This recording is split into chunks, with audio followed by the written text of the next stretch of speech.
এদিকে কোটা ব্যবস্থা সংস্কারের দাবিতে বরিশালের কেন্দ্রীয় নতুল্লাবাদ বাস টার্মিনালে আন্দোলনরত শিক্ষার্থীদের সাথে পুলিশের ধাওয়া পাল্টা ধাওয়া এখনও চলছে।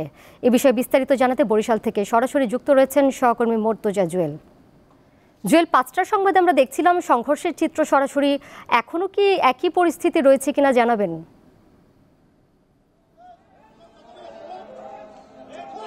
দোলা, দুপুরে আরম্ভ হওয়া সংঘর্ষ এখন পর্যন্ত অব্যাহত রয়েছে।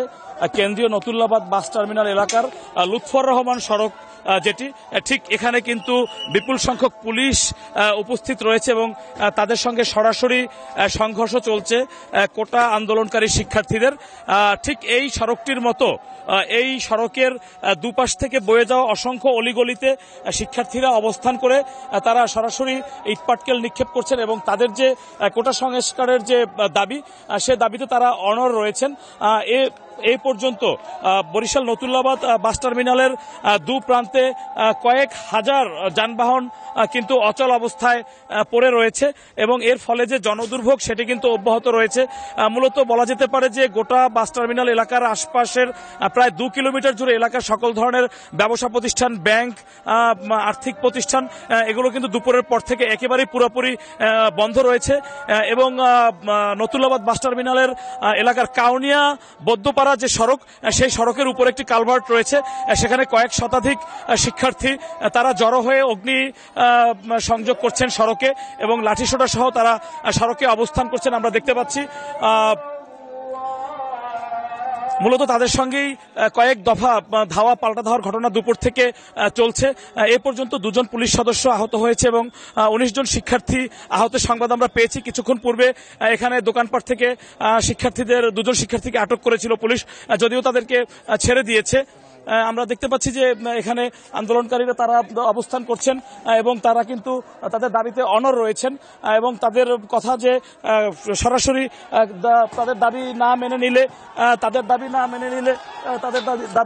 নিলে তারা রাজপথ থেকে উঠবেন না, সরবেন না। এমনকি শিক্ষার্থীরা কিন্তু গণমাধ্যম কর্মীদের দেখলেও তারা চড়া হচ্ছে। তাদের কথা হলো যে মূলত গণমাধ্যম কর্মীরা তাদের আন্দোলনের তথ্য সঠিকভাবে উপস্থাপন করছেন না, এমন অভিযোগে তারা কিন্তু গণমাধ্যম কর্মীদের উপরেও চড়া হচ্ছে। আমরা চেষ্টা করছিলাম শিক্ষার্থীদের সঙ্গে কথা বলার, তারা আমাদেরকে বলেছেন যে নিয়মিত যে তাদের আন্দোলন এবং দাবি, এর পাশাপাশি রাজধানী ঢাকায় যে বিভিন্ন স্থানে শিক্ষার্থীদের উপরে যে হামলা করা হয়েছে তারও প্রতিবাদের অংশ হিসেবে তারা সড়কে অবস্থান করছেন।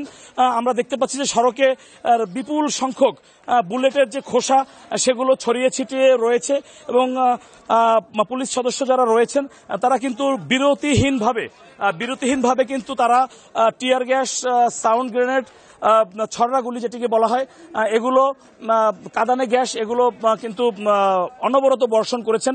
আমি একাধিক সদস্যকে জিজ্ঞেস করেছিলাম যে কি সংখ্যক গুলি তারা এবং এই যে নিরাপত্তা সরঞ্জাম যেগুলো ব্যবহার করছেন, তারা বলছেন যে আসলে এর কোনো সংখ্যা যে নেই, তারা অসংখ্য অগণিত এই ধরনের রাবার বুলেট, কাঁদানে গ্যাস, সাউন্ড গ্রেনেড এগুলো তারা নিক্ষেপ করে শিক্ষার্থীদের ছত্রভঙ্গ করার চেষ্টা করে আসছেন।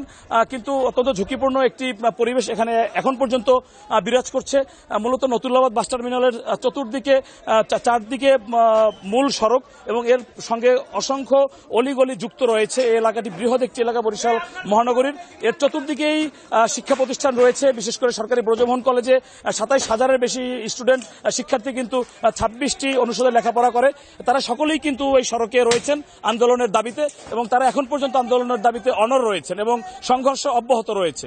দোলা, মর্তুজা জুয়েল, আপনাকে অনেক ধন্যবাদ আমাদের সাথে যুক্ত থাকার জন্য।